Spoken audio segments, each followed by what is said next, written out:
Hello, everybody. This is Caleb Graves from Norman, Oklahoma, and you are listening to the greatest podcast of all time. I'm spiking the football here. It's the Surely You Can't Be Serious podcast.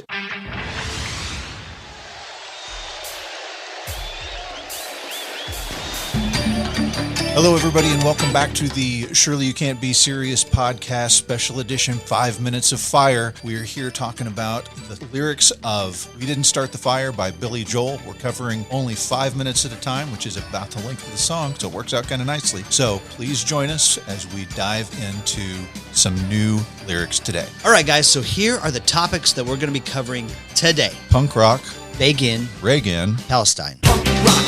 Reagan, Palestine. Okay, D, tell me about punk rock. Okay, this is the first one I'm like, oh, I remember that. So punk rock started in the mid-'70s. You had these proto-punk bands like MC5 who had actually gotten record labels to endorse them, but then like their chants during their concerts include MFR, which got them in a lot of trouble, but they were a big inspiration for other bands who were like, we're tired of the way music is. F the establishment, F this, F that. And so then you get this club in New York City that you probably heard of called CBGB's. You know what CBGB stands for?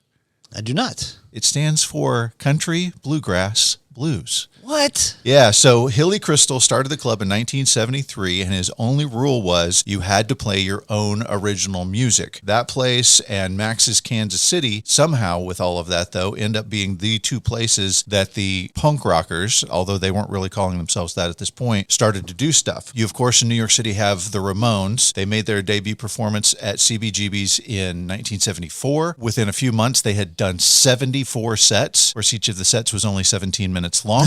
And they had a group that would play with them that was formed by Richard Hell. The group was called Television. Television actually helped them build the stage that they had at CBGB's, like Hammers and Nails. Oh, wow. And so Television and the Ramones were not super popular in the U.S., but were a big influence on UK bands. And so you had guys like Iggy Pop and the Stooges and the Velvet Underground. So what was happening was the guys in New York that were into different music were listening to those guys. And then the guys in the UK were listening to the Ramones and Television, and they were like feeding off of each other, right? Like they weren't as popular in their home place as they were across the pond. Richard Hell was the guy who kind of started with the ripped t-shirts and aggressive haircuts. That was really just probably because he couldn't afford it. You know, he came onto the stage one night with clothespins holding his clothes together, and some guy from the UK was like, yeah, screw this fashion industry thing. And it was really just probably to keep his clothes from falling off. Wow. But that's how you get safety pins in clothes for the punk scene. It's just a feeding frenzy off of each other in this very underground scene.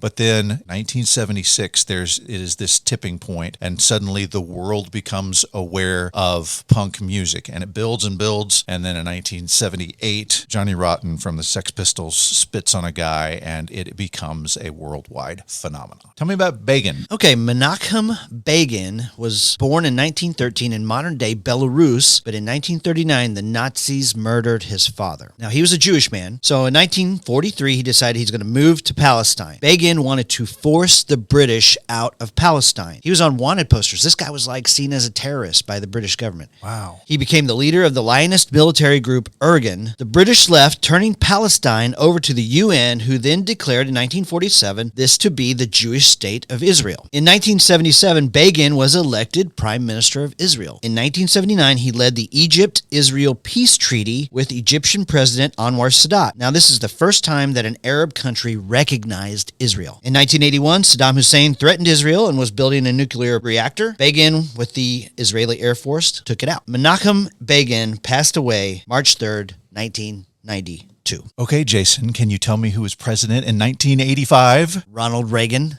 The actor? Okay, this is, of course, Ronald Reagan, the face of politics for the 1980s. He was born in February 1911 to Jack Reagan and Nellie Wilson. Not Willie Nelson.